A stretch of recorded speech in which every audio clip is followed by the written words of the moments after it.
Episode 382, Making an Entrance. "Don't worry," Alex said, smiling at Debbie. "It'll be okay." He had refused to give up on her, and as a result, he now understood the true meaning of the martial arts he had learned, allowing him to reach a new level of skill. No wonder the Moon Palace was so highly thought of by martial artists around the world. People barely understood a fraction of the knowledge it contained. Jessup hugged Debbie and burst into tears, relieved to see her looking so well. A few of the nurses were gaping at her, unable to believe what they were seeing. After a while, Dr. Howard arrived with the hospital's CEO, Austin Gray. They ground to a halt, their eyes locked on Debbie and their mouths hanging open. "It's a miracle," Dr. Howard said, shaking his head. "I've never seen anything like it." "Mr. Ambrose, if you'd like to join the medical staff at this hospital, we'd be fortunate to have you," Austin said. "Mr. Ambrose, I'd love to know how you achieved this," Dr. Howard said. "Perhaps I can get your input on some of my more difficult cases." Alex shrugged. He wasn't interested in becoming a doctor, but he didn't want to disappoint these people. After all, they had done their best for Debbie. "Debbie, look at how much better you look," a nurse said, handing Debbie a mirror. "Oh?" Debbie said, touching her face as she looked in the mirror. Her reflection stared back at her with rosy cheeks and sparkling eyes. Debbie had always been beautiful, but now that she was completely healthy, she was truly stunning. Alex also appeared more attractive now that he wasn't so worried about her.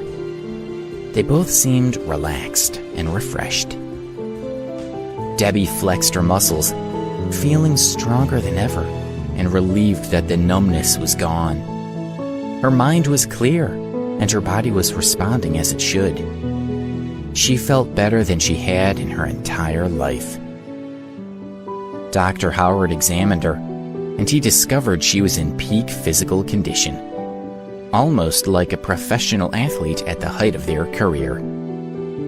Alex rubbed his chin on the leg of his pants, trying to disperse the remainder of Tyson's freezing inner power, which he had extracted from Debbie's body.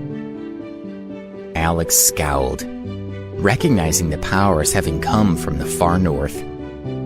Debbie must have suffered. He narrowed his eyes. "I'm on my way, Tyson," he muttered. He nodded at everyone, ready to take his leave. Debbie sensed the change in him, and she stretched out her hand to pluck at his clothes. "Are you leaving me?" she asked. "I'll be back soon," he promised. "Can't you just let it go?" Debbie asked, pleading with him. She would rather let Tyson escape than having Alex in danger. "No, I can't," Alex said, his tone determined. "He attacked you, and I won't forgive him for that. I'll make him pay for what he did to you." "Then I'll go with you," Debbie said, biting her lip as she sat up. "No, Debbie. You need your rest." Alex reached out and gently squeezed her shoulder. "Wait here for me." "Alex, do you really have to go?" Jessup asked, worried about Alex's safety. He had seen Tyson's power and he feared the worst. Alex didn't answer. He simply left the room, and everyone watched him go, knowing they couldn't stop him. Along the Hudson River, more warriors were arriving from all over the world. Everyone wanted to see this fight. Tyson had such a strong reputation that they were shocked anyone could be brave enough to face him. 1 minute passed, then another, then 3 minutes. As time went by, everyone checked their watches, but there was still no sign of Alex. They sat patiently, waiting for his arrival, and wondering which direction he would come from. The martial artists seemed unconcerned about the delay. They simply sat there, watching the river. Tyson had been sitting with his eyes closed.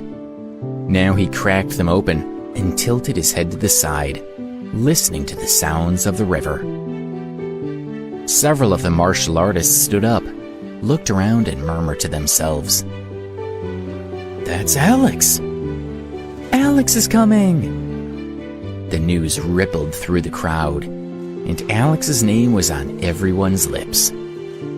The leading martial artist stared at the river, hoping to catch the first glimpse of Alex as he arrived. Kelly stood on her tiptoes, wanting to see the man of her dreams. But all she could see was the river. A boat appeared, traveling toward them, propelled by the currents. Was that Alex standing inside it? Everyone craned their necks, watching as the boat grew closer. Alex stood inside it, allowing it to carry him to his destination. His entrance was much more entertaining than the sight of Tyson merely sitting on the shore. People lifted their phones, taking pictures of Alex and chattering excitedly. "He's so young! That's so cool!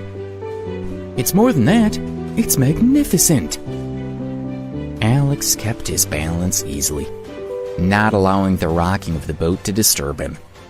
Women squealed as they watched him, and Lindsay and Rose had lumps in their throats. They were tempted to jump into the river to meet him.